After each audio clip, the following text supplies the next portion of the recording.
할렐루야. 아멘. 오늘 거룩한 주일입니다. 오늘 하나님 앞에 기쁨과 즐거움으로 함께 예배하기를 원합니다. 찬송가 380장 찬양 드리겠습니다. 나의 생명 되신 주. 찬송가 380장입니다. 나의 생명 되신 주, 주님 앞에 나아갑니다. 주의 흘린 보혈로 정케 하사 받아주소서. 날마다 주를 찬송하겠네. 주의 사랑 줄로서 나를 굳게 잡아 매소서. 괴로운 세상 지낼 때 나를 인도하여 주소서.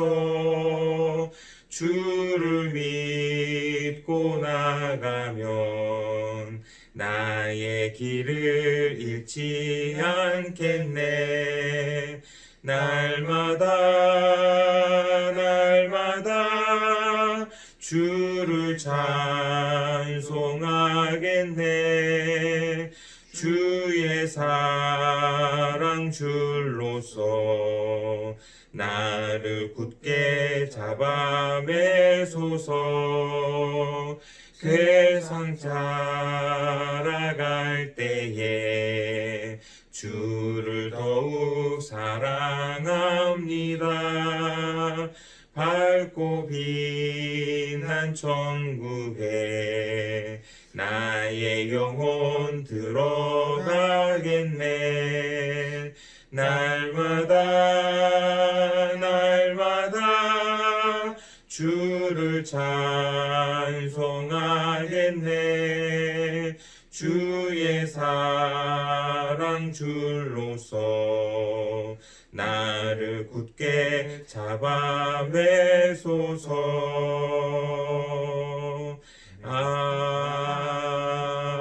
아멘. 기도하겠습니다. 하나님 아버지께서 주신 생명의 길이 있기에 그 길로 걷게 하시니 감사드립니다. 아멘. 우리의 걸음, 인생의 걸음 하나하나가 세상을 향한 멸망의 걸음이 아니라 하나님 아버지 품으로 나아가는 소망의 걸음이 되기를 간절히 원합니다. 아멘. 내 속사람의 소원이 무엇인지 귀 기울이게 하시고 내 육신이 원하는 대로만 살지 않는 성도 되게 하여 주옵소서. 아멘. 어디를 봐야 할지, 어디로 가야 할지 방황하지 않도록 늘 우리를 지켜보시는 하나님을 볼 줄 아는 눈을 열어주시고 우리를 위해 흘리신 예수님의 피의 흔적을 보며 인생의 길을 걷는 자 되게 하여 주옵소서. 아멘. 예물드립니다. 물질에 우리의 마음을 담고 소망을 담았습니다. 믿음 되게 하시고 믿음대로 응답하여 주시며 약속하신 복된 사람 되도록 세워 주시옵소서. 아멘. 이 시간도 말씀하실 때에 우리의 속사람이 더욱 강건케 되며 성령의 사람으로 변화시켜 주옵소서. 아멘. 속사람이 강건케 될 때에 우리의 육체도 회복시켜 주옵소서. 질병으로부터 자유케 하여 주시옵소서. 아멘. 말씀 속에 역사하실 성령님을 사모하며 예수님 이름으로 기도드립니다. 아멘. 오늘 하나님 말씀은 사도행전 18장 18절 말씀입니다. 사도행전 18장 18절 말씀. 바울은 더 여러 날 머물다가 형제들과 작별하고 배 타고 수리아로 떠나갈새 브리스길라와 아굴라도 함께 하더라. 바울이 일찍이 서원이 있었으므로 갱그레아에서 머리를 깎았더라. 아멘. 일본의 지배를 받던 때에 우리나라 사람들 중에는 주변 국가에 거주하는 사람들이 많았습니다. 자유와 독립을 꿈꾸면서 중국과 러시아에 머무른 사람들이 있었고 또 일본에 사는 사람들도 있었죠. 다른 나라의 지배를 받는 이러한 안타까운 역사는 많은 국민들이 나라 밖에 나가서 살 수 있는 그 이유를 제공했습니다. 예수님과 바울 시대에도 이스라엘은 로마의 지배를 받고 있었죠. 당시 로마는 이스라엘뿐만 아니라 지중해 인근 국가들, 지금의 그리스와 터키 이 지역까지 장악하고 있었거든요. 그래서 많은 이스라엘 사람들이 로마에 속해 있던 그런 지역으로 나가 살았고, 바울은 그들을 위해서 여러 도시들을 방문하며 복음을 전했습니다. 그러니까 우리가 잘 알고 있는 것처럼 전도 여행을 한 것이죠. 1차 전도 여행 때 바울은 바나바와 마가를 데리고 안디옥을 출발해서 구브로 섬을 거쳐 주로 터키 지역을 말하는 이 소아시아 중남부 지역을 중심으로 복음을 전합니다. 그리고 2차 전도 여행 때에는 바울이 신라와 함께 소아시아와 그리스를 두루 다닙니다. 그때 고린도에 한 1년 반 정도 머물면서 하나님의 말씀을 가르치기도 하죠. 그리고 3차 전도 여행 때에는 갈라디아와 에베소, 그 다음에 소아시아 이런 지역과 마게도니아, 고린도 등의 이 그리스 도시들을 거쳐서 예루살렘에 이르게 됩니다. 학자들에 따라서는 바울이 이 죄인의 신분으로 로마까지 갔던 마지막 여정을 4차 전도 여행이었다라고 보기도 합니다. 자, 오늘 본문은 바울의 두 번째 전도 여행, 즉 2차 전도 여행의 마지막 순간과 3차 전도 여행이 시작되는 때, 그 때가 바로 배경입니다. 사도행전 18장 18절 말씀 다시 보면 바울은 더 여러 날 머물다가 형제들과 작별하고 배 타고 수리아로 떠나갈새 그러죠. 수리아는 바울이 전도 여행 때마다 출발지로 삼았던 이 안디옥이 있는 지역이었습니다. 바울은 수리아 안디옥에서 바나바와 함께 처음 전도 여행을 시작했고요. 그 결과 예수 믿는 사람들을 처음으로 그리스도인이다, 크리스찬이다, 예수쟁이다라고 불렀던 곳이었습니다. 그런데 그 멀고 힘든 여행 중에 바울의 이 독특한 행적이 기록되어 있더라는 거죠. 다시 18절 말씀 보면 이 뒷부분입니다. 바울이 일찍이 서원이 있었으므로 갱그레아에서 머리를 깎았더라. 자, 이 말씀은 병든 사람이 말씀의 능력으로 고침을 받았다라는 이런 그 기록이 아니죠. 해를 멈추게 한 것도 아니고 바다를 가른 것도 아닙니다. 대단한 사건이나 기적도 아닌데 바울이 머리를 깎았다라는 것을 무엇 때문에 성경에 기록하고 있을까요? 자, 여러분들은 머리를 언제 깎으십니까? 사람이 머리를 깎는 데는 몇 가지 이유가 있습니다. 멋을 내기 위해 깎죠. 또 취업 같은 이 중요한 면접을 앞두게 되면 용모를 단정하게 하기 위해서 머리를 깎습니다. 가끔은 기분 전환을 하기 위해서 헤어스타일을 바꿀 때도 있습니다. 또 머리를 깎는 것은 마음을 표현하는 수단이 되기도 하죠. 자신의 목적을 이루기 위해서, 뜻을 드러내기 위해서. 또 시위에 참가하는 사람들 보면 머리를 삭발하기도 하잖아요.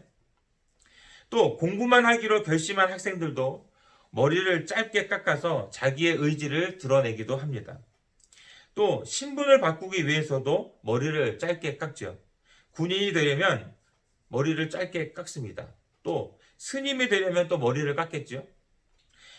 그런데 유대인들도 크게 다르지 않았습니다. 구약 민수기에는 나시린의 법이 기록되어 있습니다. 나시린이란 인생에서 특정한 시간을 구별해서 그 기간에 하나님만을 위해서 살기로 헌신한 사람, 세상 사람들과 구별되어 살기로 결심한 사람들을 가리켜서 나시린이라고 말합니다.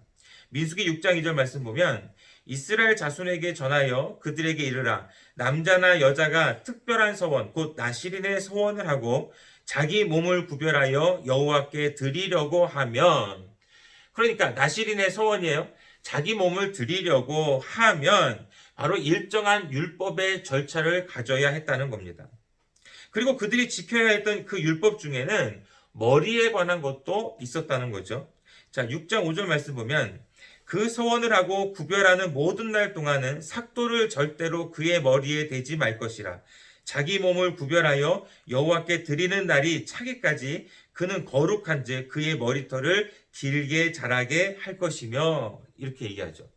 또 18절 말씀 보면 이 나시린의 서원 기간이 종료될 때에 이와 반대의 말씀도 있습니다. 18절 보면 자기의 몸을 구별한 나시린은 회막문에서 자기의 머리털을 밀고 그것을 화목제물 밑에 있는 불에 둘지며. 자, 이와 같이 머리를 기르는 것도 머리를 자르는 것도 당시 유대인들에게는 하나님께 헌신을 결단하는 각오의 표현이었다라는 겁니다.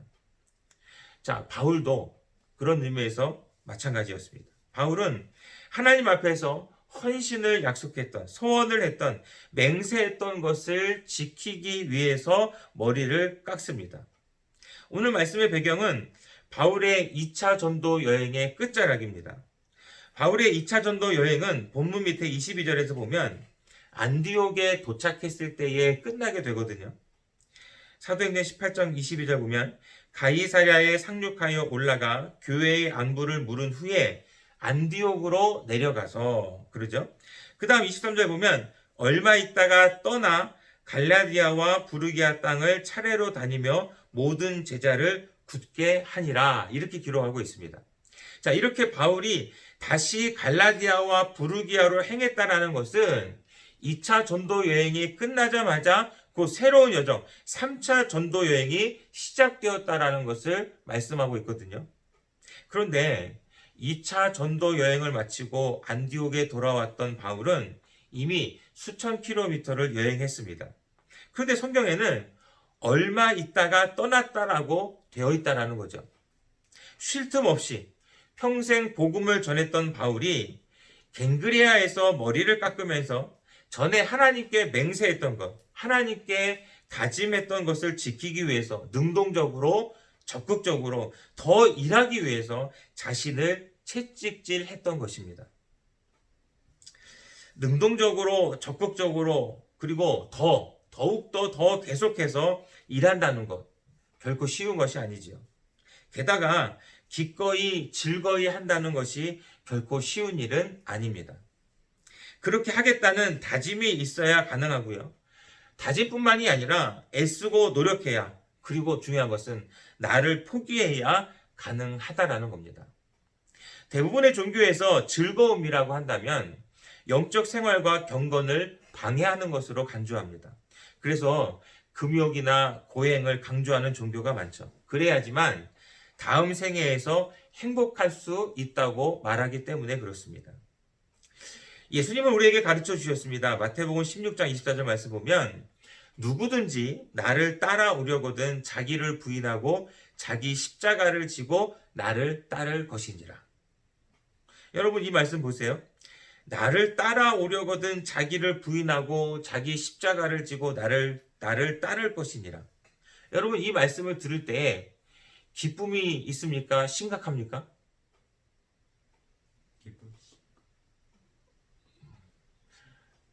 예.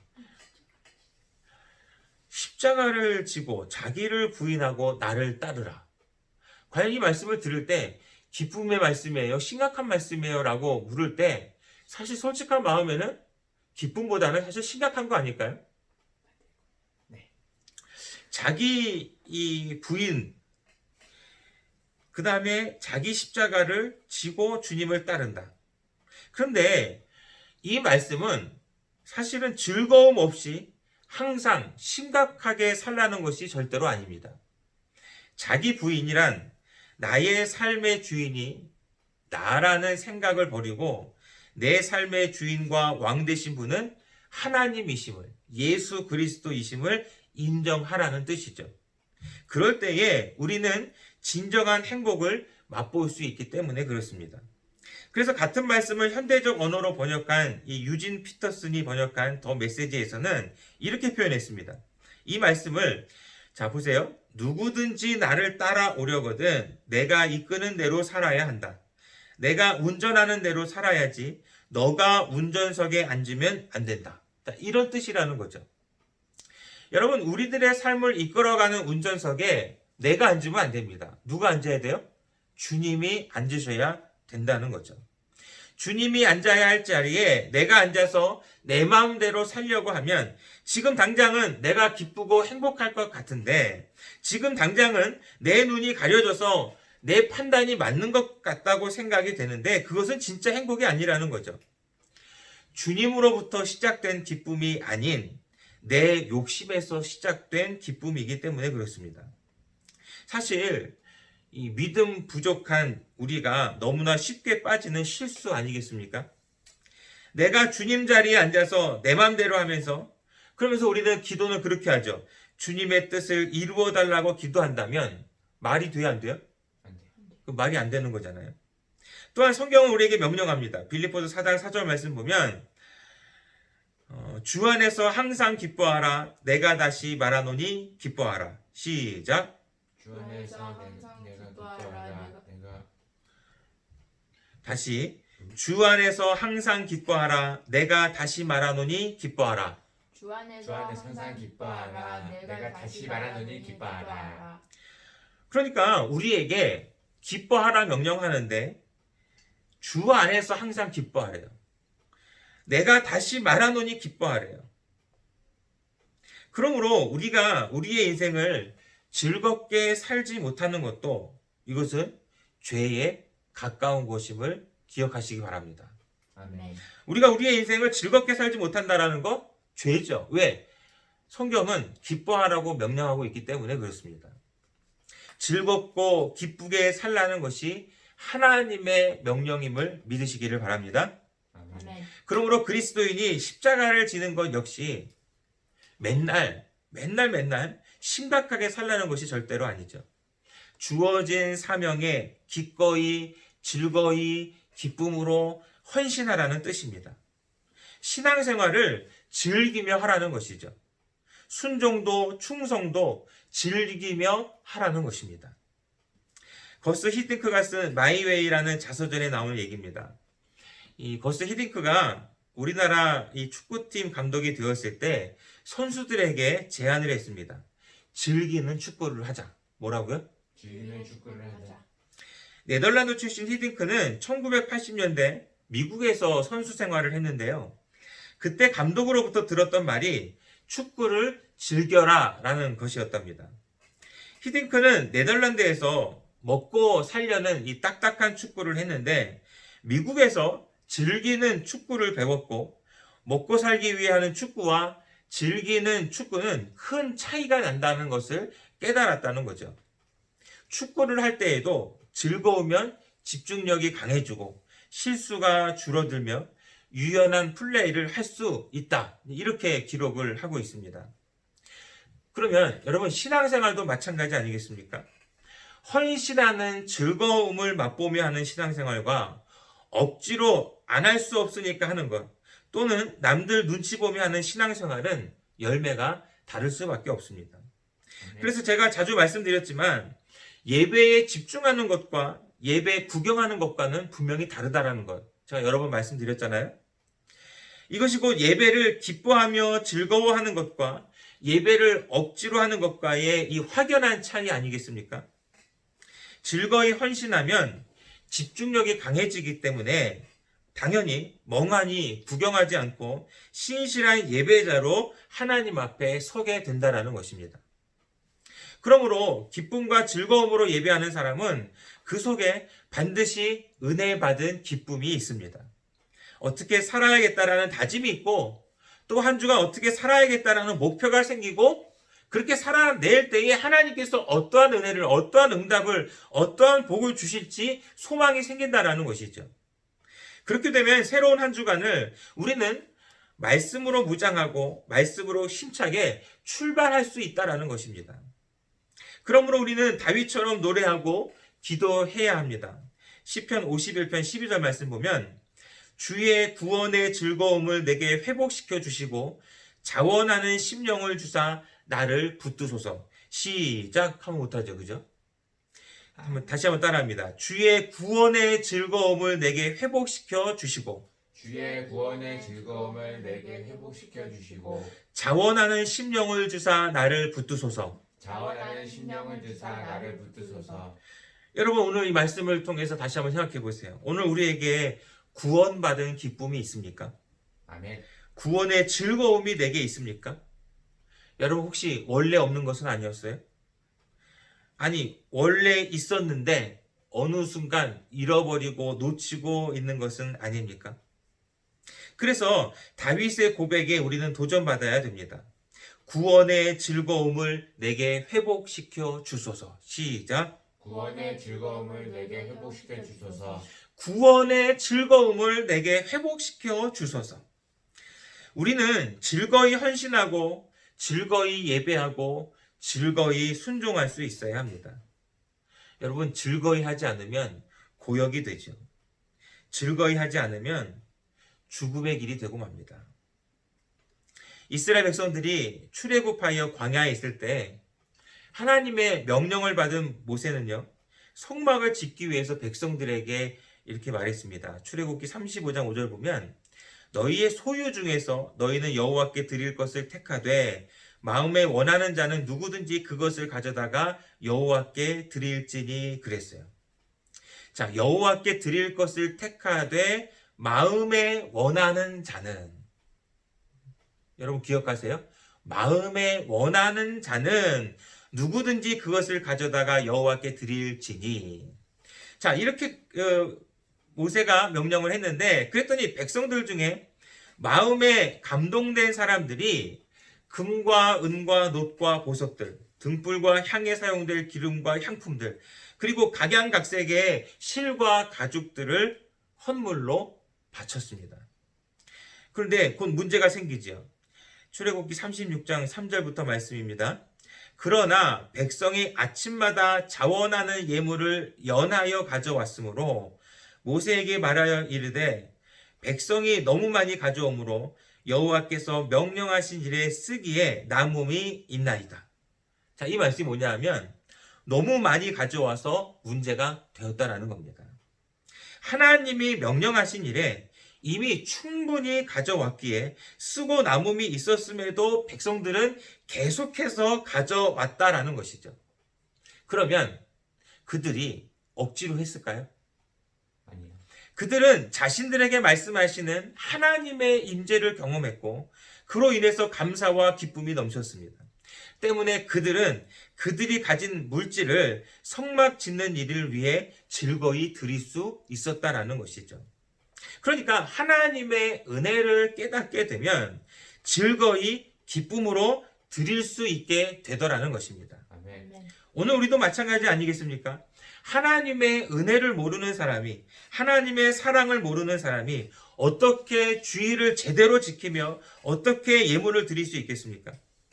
예수님이 나 대신 십자가에 죽으셨구나. 그래서 나 같은 죄인이 구원받았구나. 그래서 나 같은 이 죄인이 천국 갈 수 있구나.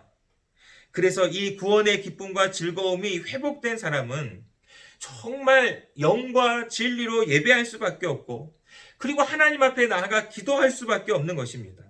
기쁨과 감사로 예물 드릴 수밖에 없는 것이죠.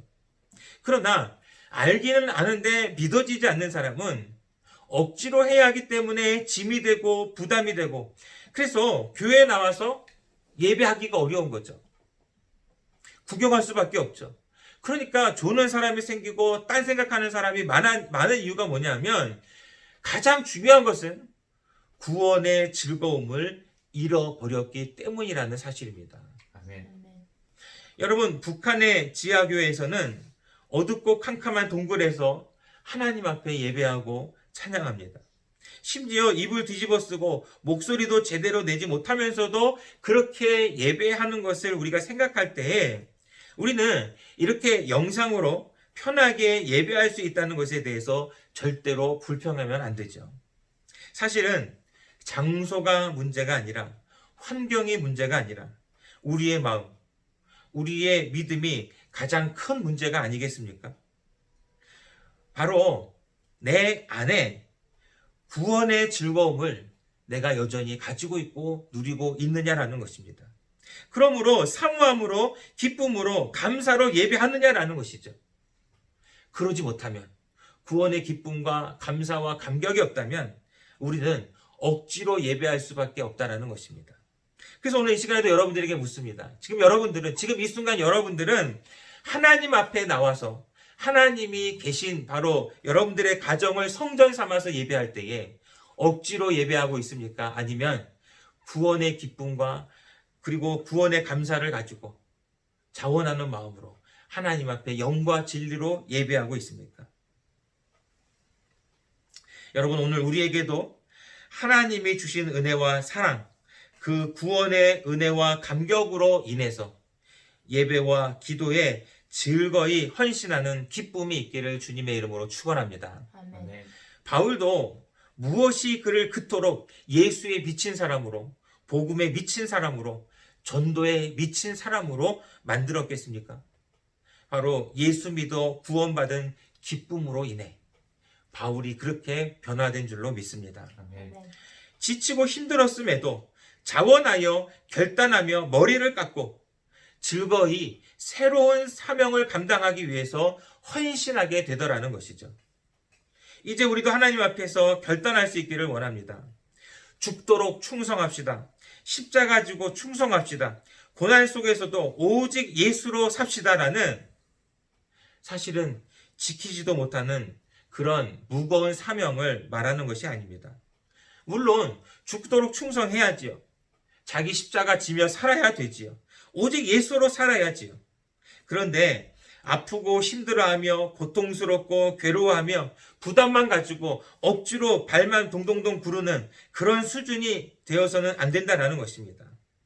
거기에는 무슨 은혜가 있고 무슨 감사가 있겠냐는 것이죠. 이미 그 속에는 하나님의 은혜가 떠났기 때문입니다. 그래서 신앙의 본질로 돌아가자라는 것이죠. 히딩크 감독이 말했던 즐기는 축구. 축구 하나도 즐기며 할 때에 더 좋은 효과가 나타난다는데, 우리의 영혼이 살고 죽느냐의 이 엄청난 문제 앞에서, 우리의 영혼이 영원히 천국에서 사느냐 영원히 지옥에서 사느냐의 이 엄청난 문제 앞에서 항상 기뻐하라는 사명 가지고 즐기는 믿음 생활을 할 때에 우리에게 얼마나 큰 은혜가 부어지게 될지, 여러분, 우리가 충분히 상상해 봐야 되지 않겠습니까? 예배도 즐기면서, 기도도 즐기면서, 순종도 즐기면서, 예물도 즐기면서, 성경 공부도 즐기면서, 남을 사랑하는 것도 즐기면서, 죽도록 충성하는 것도 즐기면서, 십자가 지는 것도 즐기면서, 오직 예수로 사는 것도 즐기면서, 마귀와 싸우는 것도 즐기면서, 귀신과 싸우는 것도 즐기면서, 질병과 싸우는 것도 즐기면서. 왜요? 우리에게는 이미 승리하신 예수 이름이 있기 때문임을 믿으시기를 바랍니다. 아멘. 아멘. 왜냐하면 우리에게는 구원받은 은혜와 감격이 있기 때문입니다. 한번 따라합니다. 하나님, 하나님, 아멘. 살게 하시니 감사합니다. 살게 하시니 감사합니다. 즐거이 살겠습니다. 즐거이 살겠습니다. 즐거이 헌신하겠습니다. 즐거이 헌신하겠습니다. 그러기 위해 참을 것 참고 그러기 위해 참을 것 참고 견딜 것 견디겠습니다. 견딜 것 견디겠습니다. 화평케 화목하게 하겠습니다. 화평케 화목하게 하겠습니다. 아멘. 아멘. 아멘. 다시 합니다. 하나님 살게 하시니 감사합니다. 즐거이 살겠습니다. 즐거이 헌신하겠습니다. 그러기 위해서 참을 것 참고 견딜 것 견디겠습니다. 화평케 화목하게 하겠습니다. 아멘. 아멘. 아멘. 기도하겠습니다. 전능하신 하나님, 2020년을 살게 하시니 감사합니다. 아멘. 아멘. 어렵고 힘든 시기에 있습니다. 불안함과 두려움 가운데 있습니다. 그럼에도 즐거이 살겠습니다. 즐거이 헌신하겠습니다. 그러기 위해 참을 것이 많을 줄 압니다. 잘 참고 잘 견디게 하여 주옵소서. 아멘. 화평케 하는 일에 쓰임받게 하시고 화평케 하는 자 되게 하여 주옵소서. 아멘. 이 시간 신앙의 결단을 고백합니다. 기쁨과 즐거움을 누리는 천국 백성 되게 하여 주시옵소서. 아멘. 주님 자리에 올라서지 않고 주님과 동행하며 주님이 인도하시는 대로 기쁨과 즐거움으로 살아내는 우리 모두가 되게 하여 주시옵소서. 아멘.